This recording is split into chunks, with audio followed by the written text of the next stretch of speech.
Assalamualaikum, tuan-tuan, jemput masuk, jemput masuk. Sekejap lagi kita boleh mula, insya-Allah.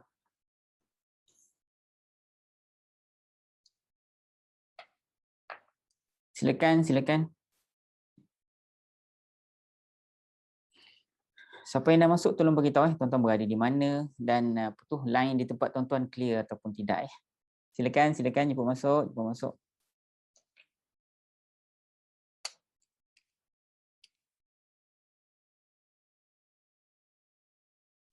Hari ini kita bahaskan ayat yang ke-14 daripada surah Yasin, insya-Allah.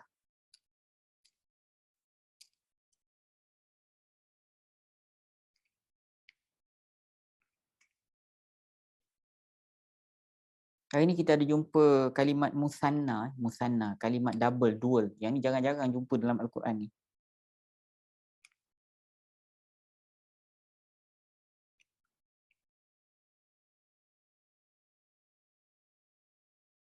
Silakan jemput masuk.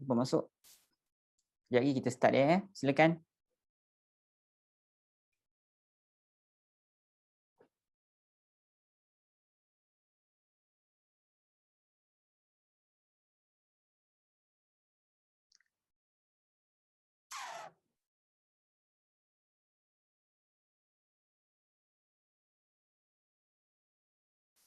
Jemput masuk tuan-tuan, insya-Allah kita akan mulakan sebentar lagi.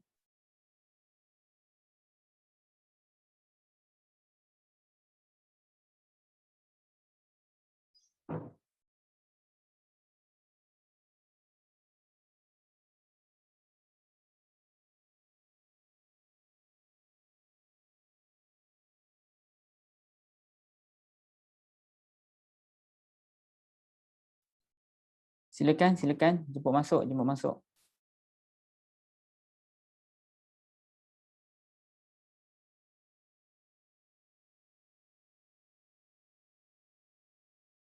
Silakan jemput masuk tuan-tuan.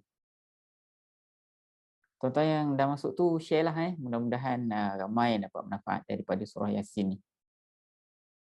Selalu baca kan, dan ada di kalangan tuan-tuan yang dah hafal pun surah Yasin ni, ataupun kalau tak hafal pun sekurang-kurangnya bila orang lain baca ramai-ramai kan, kita tak payah tengok surat Yasin tu pun kita boleh baca ikut, ya follow kan.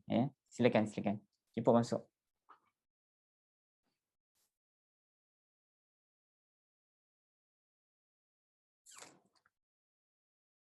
Silakan jemput masuk. Bagi tahu tuan-tuan berada di mana ya. Tengok line tuan-tuan tu clear ataupun tidak Silakan.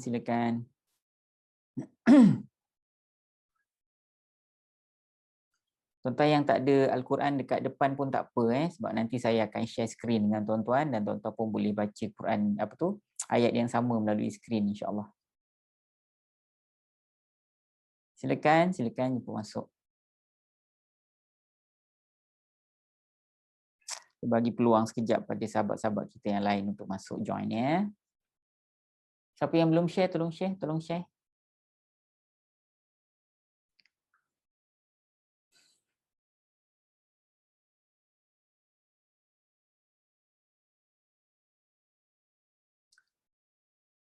Okey, slow-slow kita boleh mulakan sama-sama membaca surah Al-Fatihah.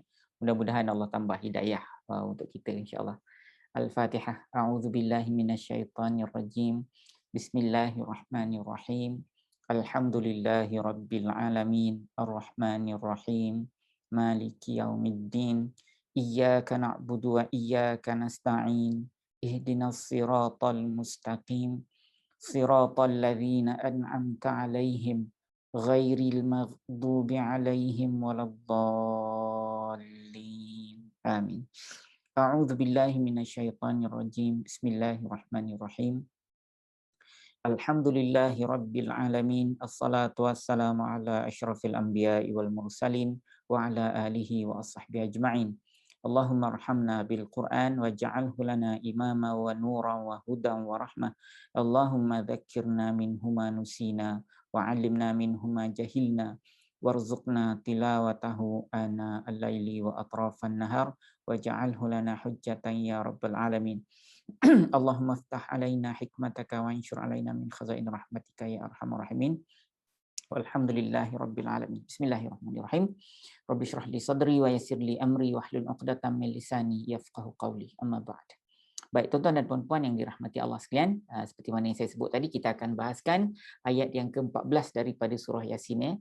Sebentar saya share skrin dengan tuan-tuan ya. Saya baca dulu tuan-tuan puan-puan saya maaf ni. Ni ayat dia sebentar. Ya. Id arsalna A'udzu billahi minasy syaithanir rajim. إذ أرسلنا إليهم اثنين فكذبوهما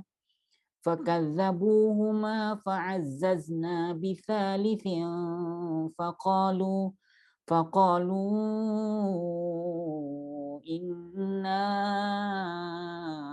إليكم مرسلون إذ أرسلنا إليكم اثنين فكذبوهما fa'azzazna bithalithin faqalu inna ilaikum mursalun. Ayat ni kita boleh pisahkan dalam beberapa rangkap tuan-tuan. Id arsalna ilaikum musnaini. Ini kita consider sebagai rangkap pertama. Kemudian fakadzabuhuma fa'azzazna bithalithin. Bolehlah kita consider ini sebagai rangkap kedua. Faqalu inna ilaikum mursalun. Kita tengok satu persatu rangkap ni supaya lebih mudah untuk tuan-tuan faham ayat dia. Baik, Allah menyebut id arsalna ilaikum musnaini. Ketika kami telah utus kepada mereka dua orang. Dua orang ni dua orang utusan ataupun dua orang rasul lah, rasul utusan. Ingatlah ketika kami telah mengutuskan kepada mereka dua orang utusan, fakadzabuhuma, maka mereka telah mendustakan keduanya. Mereka telah mendustakan mereka berdua. Orang kampung tu telah mendustakan kedua-dua orang rasul yang diutus tersebut. Fa'azzazna bithalithin, kata Allah, maka kami telah menguatkan, mendatangkan, menghadirkan bithalithin yang ketiga. Kami telah menghadirkan yang ketiga. Faqalu, dan telah berkata para rasul tersebut, inna, sesungguhnya kami ini ilaikum, kepada kamu ataupun terhadap kamu, mursaluna, sebagai orang-orang yang diutus. Ataupun maksudnya ialah kami adalah orang-orang yang diutuskan kepada kamu. Tapi kalau dalam ayat ni punya skema, sesungguhnya kami ini kepada kamu, kami ini adalah utusan. Macam tu. Tak kira lah, yang penting makna dia sama tuan-tuan. Cuma skema ayat tu dia terbalikkan ataupun dibetulkan. Tapi kalau ikut skema yang Allah Taala turunkan, sesungguhnya kami terhadap kamu, sesungguhnya kami ini terhadap kamu adalah utusan. Adalah para utusan, tu maksud dia. Sekali lagi tuan-tuan dengar dulu makna dia. Id arsalna ilaikum musnaini. Ketika kami telah utus kepada mereka dua orang utusan, maka mereka telah mendustakan kedua utusan tersebut. Lalu kami hantar utusan yang ketiga. Maka ketiga-tiga utusan itu berkata, kami sesungguhnya terhadap kamu merupakan orang yang diutus ataupun para rasul. Tuan faham tak ayat tu? Faham tak ayat tu? Iz arsalna ilaikumusnaini. Iz arsalna ilaikumusnaini. Itu maknanya ketika arsalna, kami telah utuskan ilaihim, ilaikum, ilaihim, kepada mereka itsnaini. Itsnaini itu maknanya dua. Nanti kalau ada ayat senang sikit. Ni saya besarkan. Ni rangkap pertama. Iz arsalna ilaikumusnaini. Maksudnya ketika kami telah utuskan, besar sangat ni. Ketika kami telah utuskan kepada mereka itsnaini. Itsnain maknanya dua tuan-tuan. Hari Isnin kan? Isnin kita panggil Isnin kan? Isnin tu maknanya dua. Jadi kalau hari Isnin tu hari dua lah. Hari Ahad tu hari satu kan? Ahad, wahid. Daripada sumber perkataan yang sama.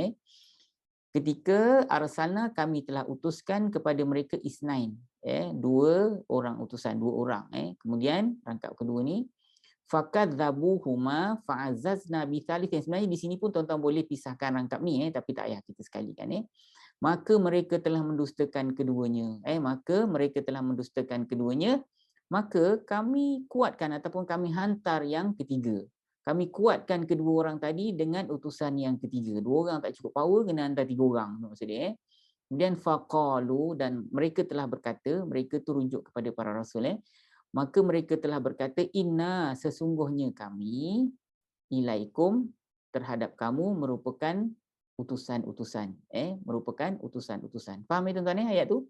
Jadi macam ni tadi kan, faqalu, mereka telah berkata. Jadi tuan-tuan mula-mula kalau tengok sekali imbas, mula-mulalah rasanya ustaz, saya ingat ini telah berkata ni apa tu, orang kampung tu, rupanya para utusan. Jadi benda tu bukan hal teknikal tuan-tuan, itu adalah hal yang berkaitan dengan kefahaman. Sebab tu sistem kita ni dia tuan-tuan boleh faham Al-Quran ataupun kita kena faham Al-Quran itu melalui dua cara. Cara yang pertama ialah dengan fahamkan ayat tu, cara yang kedua ialah dengan teknikal, dengan tanda-tanda baris dia. Jadi sebab tu bahasa Arab ni dia sangat precise tuan-tuan.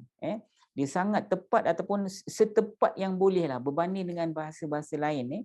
Dia sangat tepat. Jadi kita tahu bila kita gunakan ganti nama diri tu, kita senang nak rujukkan dia pada siapa dari sudut jantina, jumlah jamak atau mufrad ataupun musanna dan sebagainya. Tuan-tuan okey. Apa yang kita boleh tengok daripada dalam konteks ayat ni tuan-tuan tuan-tuan tengok dulu Ini sebenarnya ayat ni sambunganlah daripada ayat yang terdahulu tau. Kalau tuan-tuan tengok dalam ayat yang terdahulu, wadrib lahum mathalan ashabal qaryati idh ja'al mursalun. Ini telah pun kita bahaskan pada pertemuan kita yang lepas kan. Ni Allah Ta'ala sebut, dan buatkanlah oleh engkau wahai Muhammad. Nanti nak tanya, tuan-tuan dah share belum? Share sekarang. Share sekarang. Saya bagi tuan-tuan 3 saat. 1, 2, 3. Share tuan-tuan share bagi ramai yang boleh dapat manfaat. Okey, ayat ni sebenarnya sambungan daripada ayat yang terdahulu kan. Allah Ta'ala menyebut kepada Rasulullah Muhammad, kau bagi contoh kat dia orang ni. Kita dah bahas maknanya kalau kita nak mengajar tu, kita kena pelbagaikan uslub cara mengajar tu. Tengok pada siapa yang kita ajar. Kalau budak-budak caranya lain, orang educated caranya lain, orang kampung caranya lain. Jadi ni seolah-olah macam Allah Subhanahu Wa Taala nak mengajar kita melalui Rasulullah sallallahu alaihi wasallam. Uslub untuk kita mengajar orang ni kena pelbagai ikut kesesuaian. Jadi Allah Taala sebut kat sini, Muhammad, kau bagi dia orang contoh. Kau bagi dia orang contoh tentang penduduk sebuah negeri. Ketika telah kami datangkan kepada mereka para rasul. Kisah ni kalau tengok pada penafsiran benar tuan-tuan Kalau tengok penafsiran wallahu alam lah Tapi Quran ni tak ada yang bohong, semua betul belaka tuan-tuan Jadi adalah para pentafsir yang menyebut ni kisah Nabi Isa dan sebagainya. So dalam konteks itulah kalau ikut sesuai kesesuaian cerita tu Tapi cerita tu saya tak pernah jumpa lah dekat mana-mana hadis dan sebagainya Itu mungkin daripada kata-kata kisah-kisah yang datang daripada Israeliat wallahu alam Dan katanya yang diutuskan ni Nabi Isa sebenarnya yang utuskan kepada kaum tu. Nabi Isa panggil kawan dia 2 orang, hantar kepada kaum tu. Kemudian katanya utusan yang dihantar tu telah dipenjara dan diseksa dan sebagainya lah. Jadi kemudian Nabi Isa hantar utusan yang ketiga. Okey, sama ada Nabi Isa ataupun tidak tu bisa ada point lah. Tapi yang penting Allah Taala cerita kepada kita, ketika kami telah hantarkan kepada mereka 2 orang rasul. Ni Allah cerita, ketika kami iaitu Allah Azza wa Jalla hantarkan kepada mereka 2 orang rasul ataupun 2 orang utusan. Fakadzabuhuma, maka penduduk kampung itu telah mendustakan keduanya. Fa'azzazna bithalithin, maka kami kuatkanlah dengan rasul yang ketiga. Faqalu, dan mereka bertiga pun kata, sesungguhnya kami terhadap kamu wahai penduduk kampung, kami merupakan orang-orang yang ataupun para utusan yang disampaikan kepada kamu tuan. Apalah yang tuan-tuan boleh ambil daripada ayat ni tuan-tuan Apalah yang tuan-tuan boleh ambil daripada ayat ni. Okey, antaranya tuan-tuan antaranya tuan ialah kalau kita tengok dalam konteks kita hari ni kan dalam konteks kita hari ni ni yang kita boleh ambil lah penafsiran daripada ayat. Dari segi makna tadi tuan-tuan dah settle tau. Itu sebenarnya bukan penafsiran tau sebenarnya. Itu sebenarnya ialah kita terjemahkan makna dia. Kita terjemahkan makna dia, kemudian kita cerita apa yang berlaku tu berdasarkan bahasa Melayu lah. Jadi itu termasuk dalam penafsiran, maafkan saya. Itu termasuk dalam penafsiran, tapi lebih kepada apa yang diturunkan oleh Allah. Jadi itu tak payah tafsir pun tak apa sebenarnya. Tuan-tuan baca sendiri, tuan-tuan tengok terjemahan, tuan-tuan boleh tahu apa yang dimaksudkan. Sama macam orang Arab, dibaca dia tak tafsir, dia tahu makna dia. Itu bukan tafsir sebenarnya. Itu penafsiran peringkat yang pertama. Jadi sebenarnya tafsiran ni ialah sebenarnya apa yang Allah Ta'ala nak daripada ayat tu. Di situlah kesesuaian ayat Quran ini pada semua tempat dan semua zaman. Allah cerita kami hantar 2 orang, kami hantar 2 orang kepada satu kaum. Kemudian dua orang itu telah didustakan oleh kaum tersebut, kemudian kami hantar yang ketiga. Ni kenapa Allah Taala cerita, apa yang Allah Taala nak daripada kita, tu yang penting. Kami hantar pula yang ketiga. Kemudian mereka kata kami ni adalah utusan untuk kamu. Okay, apa yang Allah Ta'ala nak ni, hantar cerita ni dekat kita. Itu yang kita panggil tafsiran, tuan-tuan.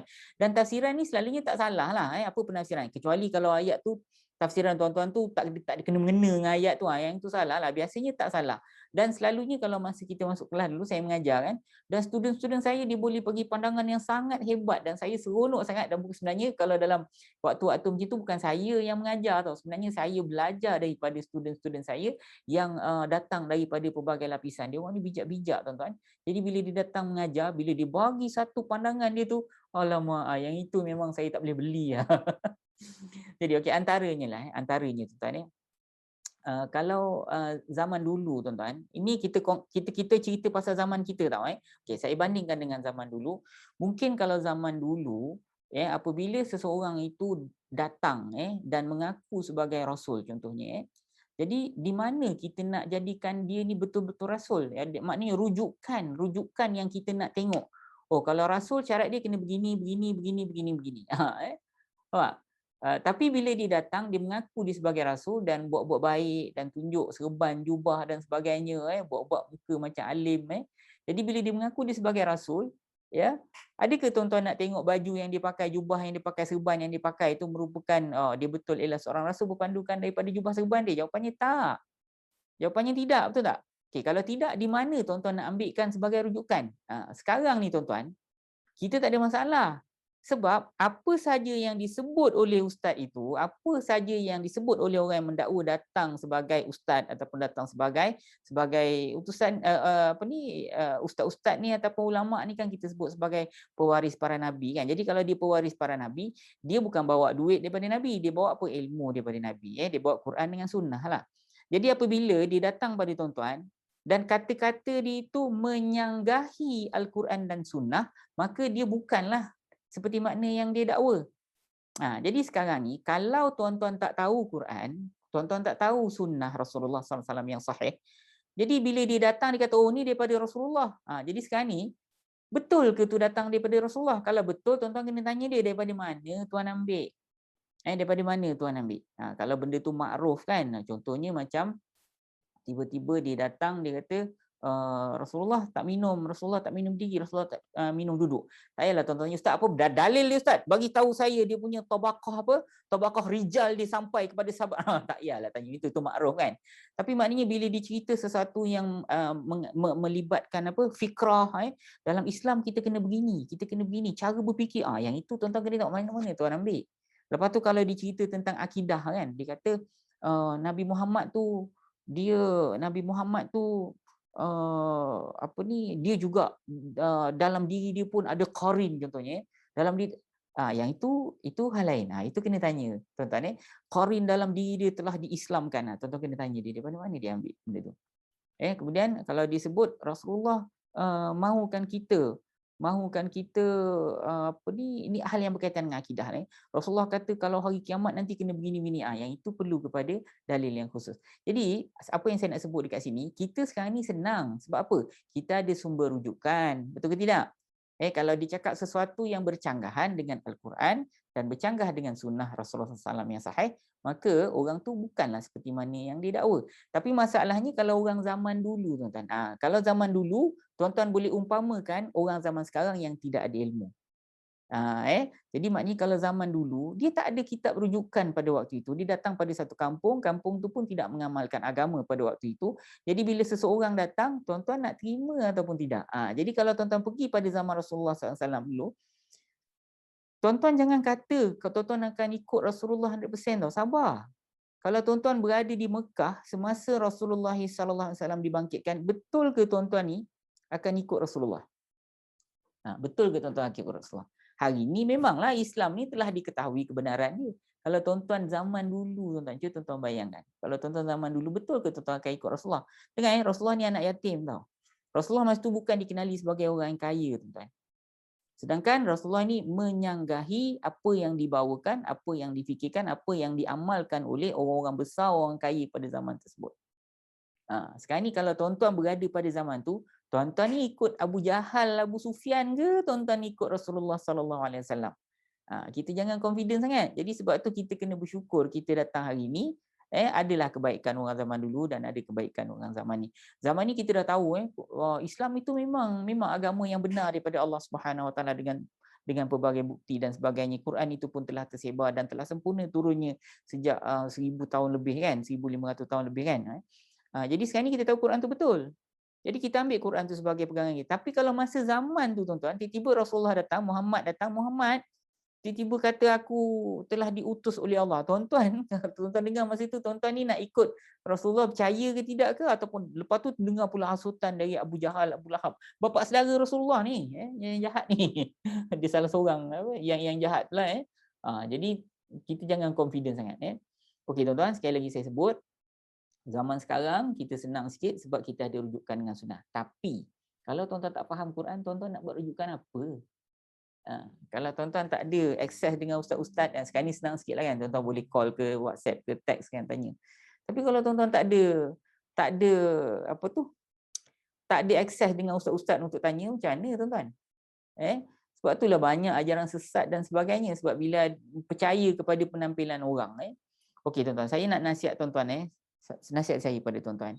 Tuan-tuan cari ustaz yang bawa ajaran yang benar, dan yang penting sekali ustaz ni tuan-tuan, dia boleh mengubah tuan-tuan daripada tak baik kepada baik. Itu Bila tuan-tuan dengar ustaz tu bercakap, tuan-tuan semakin rajin beribadat. Tuan-tuan cari ustaz yang macam ni. Atau bila tuan-tuan dengar ustaz tu bercakap, tuan-tuan jadi semakin tawaduk. Ataupun bila tuan-tuan dengar ustaz tu bercakap, tuan-tuan jadi semakin tidak menilai orang dengan penilaian yang sembrono kata orang kan. Tapi kalau tuan-tuan belajar dengan ustaz tu, tuan-tuan ni semakin tengok orang tu dengan pandangan yang hina. Contohnya tuan-tuan, baru belajar sunnah kan, baru belajar tahu sunnah lain tu lain ni kan, lepas tu tengok orang tak ikut sunnah, tuan-tuan pun label dia macam. Yang tu ustaz-ustaz yang jenis macam tu, yang tidak membawa tuan-tuan kepada keadaan yang lebih baik, tuan-tuan kalau boleh cari ustaz lain lah, jangan cari dia. Cari ustaz-ustaz yang boleh membawa tuan-tuan daripada keadaan tuan-tuan yang sebelum tu yang lebih buruk kepada yang lebih baik. Yang itu ustaz yang benar. Itulah yang dibawa oleh Rasulullah sallallahu alaihi wasallam. Tuan-tuan takut boleh jadi berani. Tuan-tuan berani tak tentu pasal, tuan-tuan boleh kontrol keberanian tuan-tuan supaya pada Islam ni datang dengan apa ni? Dengan garisan yang benar. Kalau sebab tu dulu ada orang kuat bergaduh zaman-zaman Rasulullah, sebelum Rasulullah kan berperang dan sebagainya kan. Jadi bila Islam datang, Islam letak dia lain, boleh gaduh tapi pada keadaan yang tentu. Dan kalau orang tu terlampau penakut sekarang, ustaz Islam datang, kita kena pertahankan keluarga kita ke lah. Maknanya Islam tu datang dengan satu garisan yang benar. Jadi di situlah yang saya nak tuan-tuan berada. Bila ustaz tu datang, ustaz tu kena bantu tuan-tuan untuk berada di garisan Islam tersebut. Kan tuan-tuan pernah dengar khairul umuri awsatuha kan? Ni untuk perkara-perkara selain daripada ibadat lah. In fact sebenarnya ibadat pun tuan-tuan tak boleh buat lebih daripada apa yang Rasulullah buat. Apa yang Rasulullah buat itulah tuan-tuan buat. Apa yang sahabat Rasulullah buat itulah yang tuan-tuan kena buat. Kalau lebih daripada itu bid'ah nama dia tuan-tuan. Okey. Ada banyaklah tuan-tuan perkara tersebut. Okey, so itu antara benda yang kita boleh ambil daripada ayat ni. So kita ambil dari secara teknikal Okay, hari ni saya nak cerita satu saja pelajaran peringkat ketiga ialah berkenaan dengan musanna. Musanna. Yang ni kejap lagi kan kita akan bahaskan tentang musanna. Okey, kita ambil rangkap yang pertama lah, kita bahaskan nanti saya besarkan. Okey.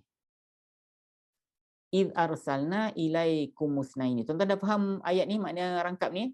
Ketika kami telah mengutus kepada mereka, pada kaum tersebut, dua orang. Ataupun dua orang utusan maksudnya. If maknanya ketiga. Okey tuan-tuan, ini merupakan kalimat isim. Kalimat isim. Dalam Quran ada 3 jenis kalimat saja, betul ke tidak? Isim, fi'il, harf kan? Ni ialah kalimat isim. Ya. Tuan-tuan dah share ke? Share sekarang. Share sekarang. Ni teknikal Okey, ini adalah merupakan kalimat isim. Isim ada 2 jenis. Kalau tuan-tuan belajar pada peringkat yang kedua, saya selalu sebut. Tengok ni peringkat kedua. Kalau tuan-tuan belajar isim ada 2 jenis. Satu isim yang ada gelaran dan fungsi, satu lagi isim biasa.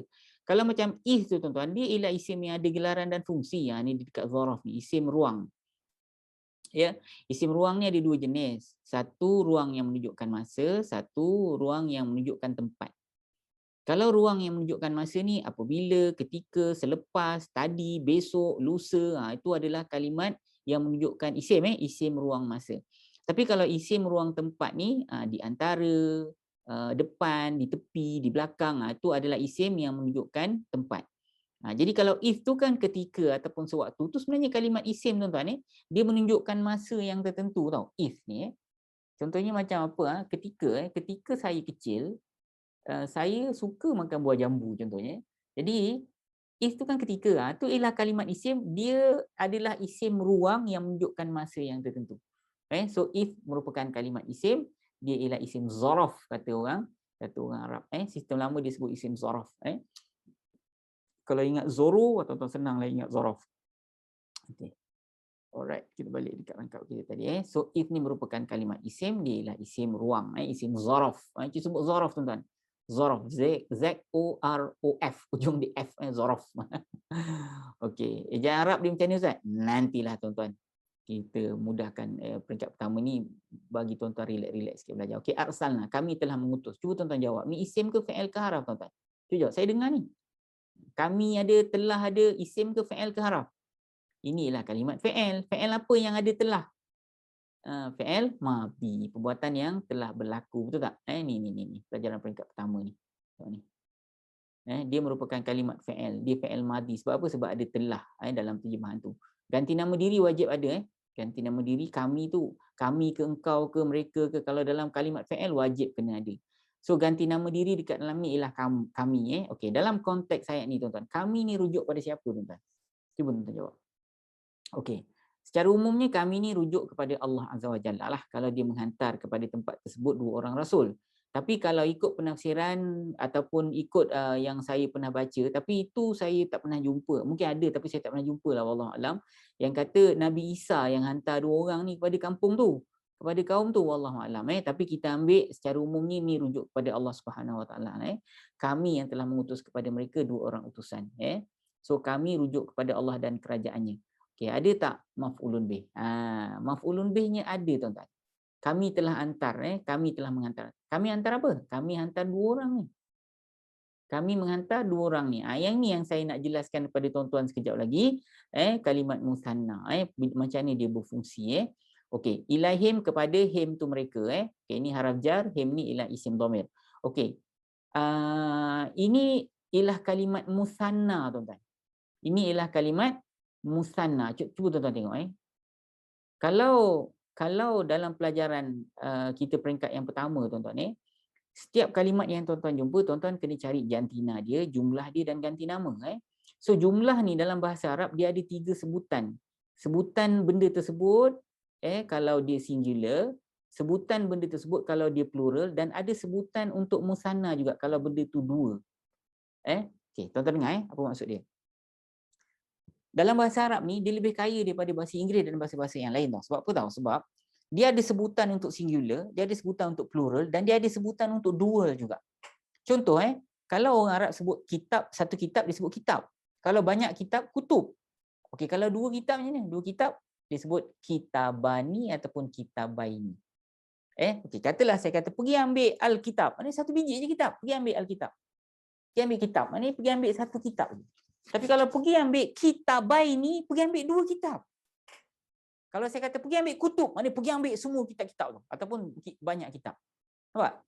Kitab, kitabaini dengan kutub. Beza tak? Beza, tapi dua semua makna dia kitab. Cuma yang pertama tu 1 biji kitab, yang kedua tu 2 biji kitab, yang ketiga tu banyak kitab. Jadi untuk bahasa Arab ni dia ada 3 sebutan. So, kalimat yang tuan-tuan jumpa ithnaini itu kalimat musanna lah, kalimat 2. Kalimat dual ataupun double. Kalau hantar seorang mungkin dikata hantar seorang lah. Kat sini dikata dia hantar 2 orang. Okey, sekarang ni tuan-tuan tengok saya bahaskan tentang musanna ni. Okey, pada pelajaran tuan-tuan nanti, kalau tuan-tuan belajar dengan Al-Furqan, kita akan sampai pada satu peringkat yang ketiga nanti. Saya akan tunjukkan pada tuan-tuan bahawasanya itu kalimat isim kan. Okey, ni jenis-jenis isim tuan-tuan. Ini diagram nombor berapa ni? Diagram ni diagram nombor 4 ni, diagram nombor 4. Okey, tengok sini saya besarkan. Jenis-jenis isim Isim ni tuan-tuan, selain daripada isim biasa yang tuan-tuan jumpa macam biasalah, pokok, batu, kayu, belacan ke, belacan tak ada dalam Quran Dia kadang-kadang isim tu dia datang dalam bentuk jamak muzakkar salim. Kadang-kadang dia kata seorang Muslim kan, itu isim biasalah. Tapi kalau orang-orang Islam, itu dah datang dalam bentuk jamak muzakkar salim. Kadang-kadang dia datang dalam bentuk jamak muannas salim. Contohnya apa? Contohnya macam perempuan-perempuan Islam. Muslimat, muslimati, kafirati, itu jamak muannas salim. Contohnya perempuan-perempuan Islam itu datang. Jadi perempuan-perempuan Islam tu kalimat jamak tau. Itu kita panggil dia jamak muannas salim. Sebutan dia apa? Muslimat. Kalau perempuan-perempuan beriman, mukminat. Dan kadang-kadang ada kalimat musanna. Okey, ni yang saya nak jelaskan pada tuan-tuan. Dan yang keempat ni ialah kelompok isim 5. Nanti kita bahas kalau kita jumpa. Tapi ni pelajaran peringkat ketiga. Hari ni saja je saya nak dedahkan pada tuan-tuan. Okey, ada kalimat isim yang tuan-tuan jumpa dalam Al-Quran, ya, yang dia datang ataupun ditulis dalam bentuk dual. Contohnya, dua orang rasul telah datang. Mereka berdua telah dikeluarkan dari syurga, Adam dan Hawa contohnya kan. Jadi itu kita panggil mereka berdua telah keluar. Itu ialah kalimat musanna, kalimat fi'il, fi'il madhi, mereka berdua telah keluar. Okey.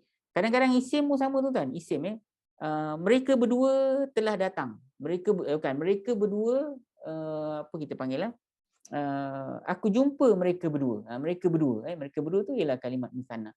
Jadi kalimat musanna ni tuan-tuan, kadang-kadang sebutannya ani, kadang-kadang sebutannya aini. Katalah dua buah kitab. Dua buah kitab kadang-kadang kita sebut ani, kadang-kadang kita sebut aini. Maksudnya apa? Okey. Katalah dua buah kitab kan, kitabani ataupun kitabaini sebutan ni. Kadang-kadang Allah guna kitabani, kadang-kadang kitabaini. Orang Arab guna gitu. Kadang-kadang kalau dua buah masjid, kadang-kadang masjidani, kadang-kadang masjidaini. Dia kadang-kadang pakai alif a ni, kadang-kadang pakai ya aini. Nun tu jangan tengoklah, tengok huruf sebelum nun. Kadang-kadang a ni alif, kadang-kadang aini, ai ya. Kadang-kadang alif pakai, kadang-kadang ya. Okey, di sini tuan-tuan, kat sini Allah pakai alif ke ya? Tengok ni mana perkataan tadi. Okey. Ini itsnaini ke itsnani? Ini Allah pakai aini ya, nampak? Okey, soalannya Ustaz, kenapa dekat sini Allah pakai aini, kenapa tak pakai ani? Sebab dia ada dua jenis tuan-tuan tahu. Sebutan musanna ni boleh sebut itsnaini, boleh sebut itsnani. Di sini kenapa pakai aini? Jawapannya kerana di sini sebenarnya dia sedang berbaris atas. Dia sedang berpangkat mansub kita panggil. Okey, kenapa Ustaz dia baris atas? Sebab dia ni merupakan maf'ulun bih. Dia maf'ulun bih kepada arsalna. Okey, apa Ustaz mengapu ni Ustaz? Okey, tengok sini tuan-tuan, walaupun agak teknikal tapi saya nak jelaskan pada tuan-tuan lah. Kata nak belajar bahasa Arab kan. Okey, dia sebenarnya dia berada dekat sini. Kalimat musanna tu dia berada dekat sini. Ya. Okey. Dia sedang berpangkat mansub dan dia sedang berbaris atas. Okey, mana tanda mansub dalam kalimat musanna tersebut? Okey Ustaz. Kalau kalimat musanna dia bukan pakai fathah di ujung. Tapi dia pakai apa? Dia pakai ya. Nampak ni huruf ya, nombor 2 ni. Semasa jamak muzakkar salim pun pakai ya, semasa musanna pun pakai ya. Nampak? Semasa musanna kita baca dia sebagai isnaini, kalau kitab kitabaini, kalau masjid masjidaini, kalau dua orang syakhsaini. Kena pakai aini. Kenapa pakai ya Ustaz? Sebab dia sedang berada dalam keadaan mansub. Mansub kan pakai fathah Ustaz. Tak boleh pakai fathah bang. Sebab itu ialah kalimat musanna. Okey Ustaz. Okeylah, tak apalah, saya buat faham lah. Okay, sekarang ni apa penyebab dia dapat pangkat masuk? Kerana dia merupakan maf'ulun bih nombor 3. Dia yang kena buat. Dia kena apa Ustaz? Dia kena hantar, dia kena utus. Nampak ni? Dia kena utus. Tengok balik semula tuan. Dia diutus. Nampak ni? Ketika kami telah mengutus 2 orang kepada mereka. Nampak? Kami utus apa? Kami utus 2 orang. Itu maksudnya. Faham tak tuan? Kalau tak faham pun tuan-tuan buat faham lah. Nanti kita sampai peringkat ketiga. Okey, masuk rangkap baru. Fakadzabuhuma fa'azzazna bithalithin. Maka inilah kalimat haraf penyambung kita. Kadzabu, mereka telah dustakan. Inilah kalimat fi'il iaitu fi'il madhi.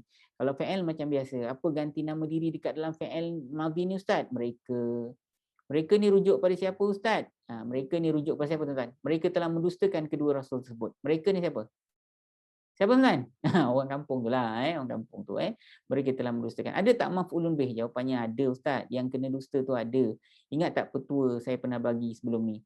Kalau ada ganti nama diri melekat selepas kalimat perbuatan, secara automatik ganti nama diri itulah yang menjadi yang kena buat ataupun maf'ulun bih.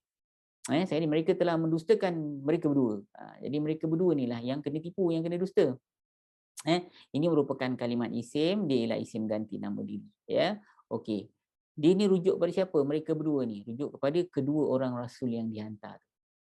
Okey. Fa'azzazna bi thalithin. Fa maka ni ialah kalimat haraf penyambung cerita. Azzazna ni satu kalimat, maknanya kami telah kuatkan, kami telah hantar. Yang ketiga, kami telah menguatkan. Ini ialah kalimat apa tuan-tuan? Kami telah menguatkan. Ada kami, ada telah. Ini merupakan kalimat fa'il, iaitu fa'il madhi. Ganti nama diri dekat dalam ni ialah kami. Kami rujuk pada siapa tuan-tuan? Kami telah hantar yang ketiga. Kami siapa? Kami rujuk kepada Allah dan kerajaannya. Okey. Kemudian ada tak maf'ulun bih? Jawapannya tak ada. Maf'ulun bih ingat kena baris atas. Okey, bisalithin. Ustaz, bukankah dia hantar yang ketiga? Ini kan maf'ulun bih. Jawapannya kalau dari segi teknikal salah. Ini bukan maf'ulun bih. Maf'ulun bih dia kena baris atas. Habis ni kenapa baris bawah Ustaz? Ni ada bi. Bi dengan ni merupakan haraf, dia merupakan haraf jar. Kerja haraf jar ialah membaris bawahkan kalimat isim yang selepas dia. Jadi sebab tu salisin ni secara teknikal dia lah. Tuan-tuan tak boleh kata dia merupakan maf'ulun bih. Sebab apa? Sebab dia baris bawah. So ini merupakan kalimat isim, ini merupakan kalimat isim biasa. Kalau isim biasa dia boleh diubah-ubahkan baris hujung, atau dalam istilah nahwu dia ni mu'rab. Dia mu'rab tuan-tuan. So dia mu'rab baris depan marfu' ke, dia mu'rab baris atas mansub ke, dia mu'rab baris bawah majrur. Dia mu'rab baris bawah lah ustaz, majrur. Okey, kenapa dia dapat pangkat majrur? Tuan-tuan kalau pergi dekat sini peringkat yang ketiga, majrur kan dia kan. Okey, kenapa dia dapat pangkat majrur? Penyebab dia dapat pangkat majrur apa ustaz? Sebab selepas haraf jar bi. Tengok balik. Ada tak haraf jar kat sebelum ni? Ada ustaz, B. So, itulah penyebab salisin ini dapat pangkat majrur. Tadi lupa nak tanya, ini isim ke fi'il ke haraf? Ini isim lah. Yang pertama dia baris bawah kan, nampak? Dah lah, tanwin. Okey. Faqalu, fa maka ini haraf apa? Qalu, mereka telah berkata, ini para rasul. So, mereka telah berkata merupakan kalimat fi'il, iaitu fi'il madhi. So, macam biasa, ganti nama diri dalam ni apa? Mereka ustaz. Mereka tu rujuk pada siapa? Mereka tu rujuk kepada para rasul tersebut. Ini kat mana saya nak tengok benda ni ustaz? Tuan-tuan tengok dekat diagram yang nombor 2. Peringkat kedua, diagram nombor 2. Kalau jumpa fi'il saja, peringkat kedua, terus cari apa ganti nama diri. Ganti nama diri tu rujuk pada siapa dan tengok kalau ada maf'ulun bih. Tu yang kita sedang buat sekarang ni tuan-tuan. Qalu ni fi'il kan? Okey, ganti nama diri dekat dalam ni apa? Mereka rujuk pada siapa? Rujuk pada para rasul. Ada atau maf'ulun bih atau tidak? Jawapannya tak ada. Qalu, qala, yaqulu, berkata memang tak ada maf'ulun bih. Okey, inna ada dua kalimat. Innana. Inna sesungguhnya ini ialah kalimat haraf. Dia haraf taukid, haraf penegasan. Ustaz ni nak check kat mana ustaz? Dekat sini, peringkat kedua juga. Pergilah dekat ni, ke haraf ni. Tuan-tuan akan jumpa. Dia haraf penegasan ataupun taukid. Inna dekat sini. Tuan-tuan Okey, balik ke ayat kita. Na maknanya kami. Ini merupakan kalimat isim. Dia isim ganti nama diri. Kami. Rujuk pada siapa ustaz? Kami ni rujuk kepada ketiga-tiga rasul yang telah datang.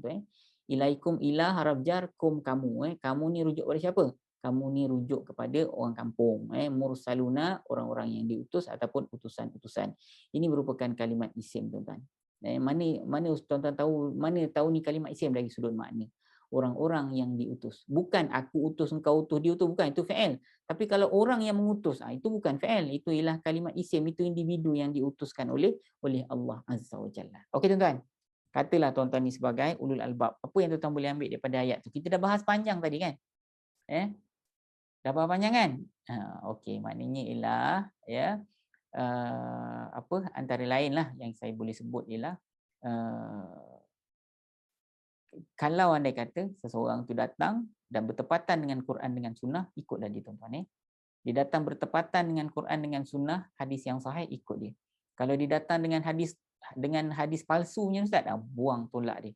Kalau dia pertahankan hadis palsu tu macam ustaz, kita dah bawa hadis tu sahih pun dia tak nak terima, dia bagi alasan macam-macam, dia suruh juga ikut hadis palsu, pergi ustaz lain lah. Itulah maksud dia. Tuan-tuan So, terima kasih atas perhatian dan insya-Allah nanti kita akan jumpa lagi dan kita akan sambung nanti ayat yang ke-15 pada pertemuan kita akan datang.